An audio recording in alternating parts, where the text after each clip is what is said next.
How a collapse in South America could trigger martial law in the U.S.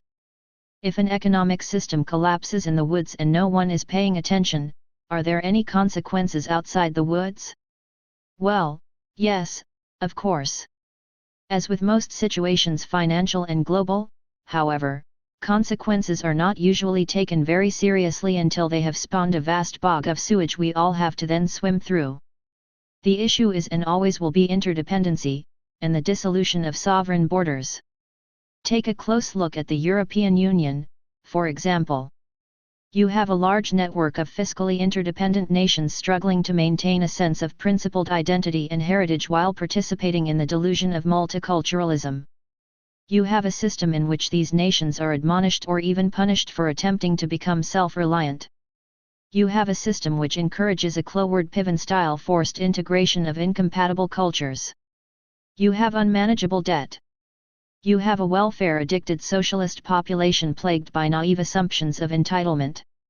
And on top of it all, you have a political structure dominated by cultural Marxists who would like nothing better than to see the whole of the old world go down in a blazing inferno. This EU dynamic can only end in one of two ways: the complete dismantling of the supranational body and a return to sovereignty, or a socio-economic crisis followed by even more centralization and the end of all remnants of sovereignty. Either way, the consequences will not be pretty. In the EU there are particular nations that are being exploited by globalists to initiate greater disaster in the overall region. As WikiLeaks exposed in transcripts of IMF discussions on Greece, the plan has always been to create enough chaos to drive fear into the general populace.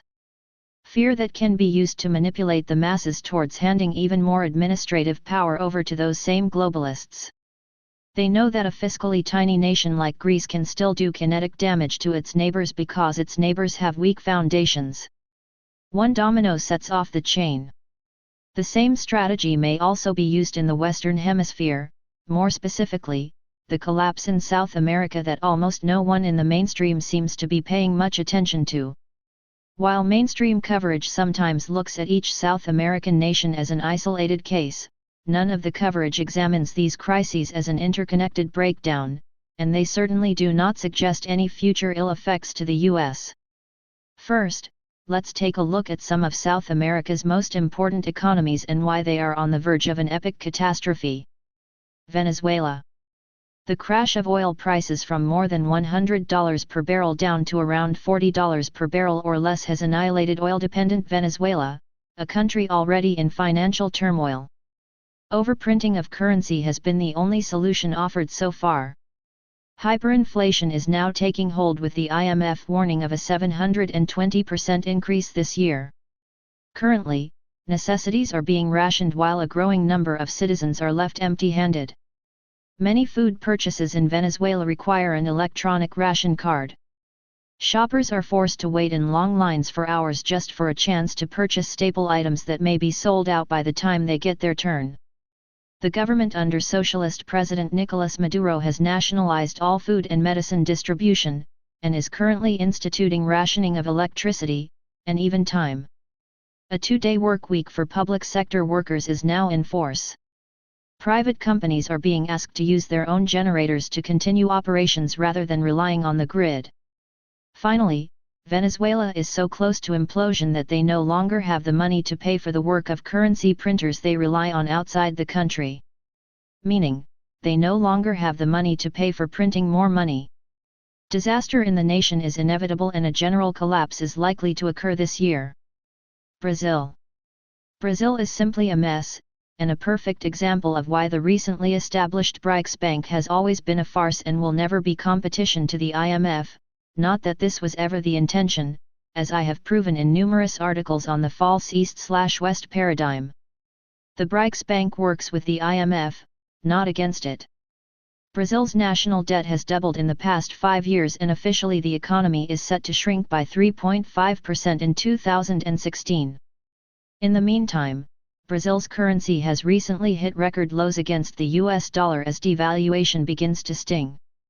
At the same time, currency devaluation has done nothing to help Brazil's ailing exports. The country can barely keep its own economy stable, let alone participate in a global banking venture in competition with the IMF. As often happens during economic crisis, political chaos is taking hold. A whole host of criminal misconduct and corruption charges are being fielded against President Dilma Rousseff as impeachment proceedings gain momentum. Perhaps not surprisingly, at least 3 of the politicians in line to take over Rousseff's position are also under investigation for criminal activity.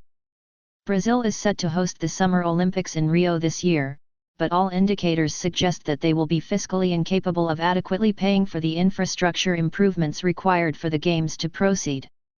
Argentina. Argentina has been in and out of economic crisis consistently since 2002, and beholden to the IMF for almost as long. Argentina's original collapse in 2001/2002 is a commonly used example of a modernized and westernized economic system suffering from a high-speed financial disaster that was mostly hidden from the public until it was too late. Today, Argentina's new government has yet again chosen to do what most establishment-controlled governments do when the economy is in decline: they hide the numbers. Though government officials have claimed a reduction in Argentina's poverty rate, other sources indicate it has actually soared this year to more than 32% of the population. This poverty is compounded by heavy price inflation. Most goods and services in Argentina currently inflate in price by approximately 35% annually.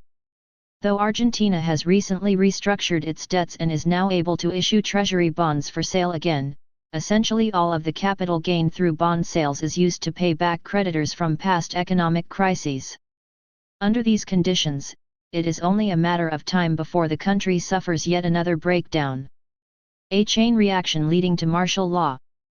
Much of South America is on the verge of financial chaos, but I have focused on the 3 countries above because they are the most influential on the continent as a whole. As goes Venezuela, Brazil, and Argentina, so goes South America. That said, what does any of this have to do with the US? Why should we care? Various nations within South America are always experiencing intermittent crisis, and one might argue that this mattered little to the US in the past.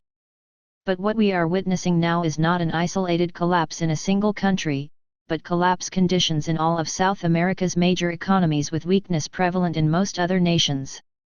Like the EU, South America seems to be a powder keg waiting for a spark.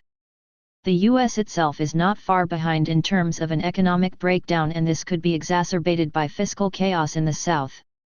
As for how this affects the US in other ways, here's where things get a little weird. In the wake of the Iran/Contra hearings, the exposure of documents pertaining to a program called Rex 84, part of Operation Garden Plot, hit the mainstream news. Rex 84 stood for Readiness Exercise 1984, and was a continuity of government program designed to lock down the U.S. under martial law during civil disturbances. This included the power of government to forcefully relocate large populations from their homes or even detain large populations at will. You can read the original Rex 84/Operation Garden Plot documents in PDF form here. Though Rex 84 was launched decades ago, the program never actually went away. All responsibilities pertaining to Rex 84 are now under the oversight of the Department of Homeland Security and Northcom. One of the primary disturbances mentioned as a rationale for Rex 84 was a mass exodus of immigrants from Central or South America across the U.S. Mexico border. The exposure of Rex 84 was probably the primary catalyst for the growing concern over FEMA camps, as the program demanded mass internment of dissidents and immigrants. As we know well after the events in New Orleans during Hurricane Katrina, FEMA camps are not necessarily places that are pre-established. Rather, an internment camp or detention facility can be erected in mere days by federal agencies anytime, anywhere. For those that think the idea of internment camps is a thing of the past, watch as Gen. Wesley Clark offers this very idea as a response to those he considers disloyal to the U.S. I would suggest that the provisions of Rex 84 are an integral part of the establishment apparatus, and that they fully plan to utilize them in the near future. For Europe, Rex 84-style measures may very well be used in response to the continuing flood of millions of Muslim immigrants with no intentions of integrating with the existing European population. And certainly, many people might cheer those measures. A few more terrorist attacks and watch how quickly the socialist majority rescinds their welcome. Keep in mind, though, history shows us that the destruction of freedom for one broad group invariably leads to the destruction of freedom for all. In the West, a South American collapse will likely lead to our own mass flood of illegal immigrants in addition to the millions already crossing our borders. One must also consider the probability of ISIS fighters mingling with these immigrants. This would be a crisis in direct proportion to that of Europe. Take note that in the US and Europe the respective governments have encouraged mass migrations from cultures with little to no respect for the values and principles of the host nations. An economic crisis would only expedite the disasters they have already started. Again, many Americans might cheer for mass detentions in the wake of an immigration threat, but in the end, the defense of US borders would be used by the establishment to rationalize unconstitutional actions against everyone. I have outlined the threat of a South American exodus to our borders in the hopes that if and when it occurs, people are not so stupid as to turn to the government for help, the same government that aided in creating the calamity in the first place. Expanded government power solves nothing in the long run, regardless of who is in office at the time. This includes Trump. Independent and sovereign action is the only answer. Individuals, counties, and states securing their own borders. Whether it be in the face of a collapse in South America, or any other black swan event. Keep the feds out no matter the supposed threat. Never invite the vampire into your house.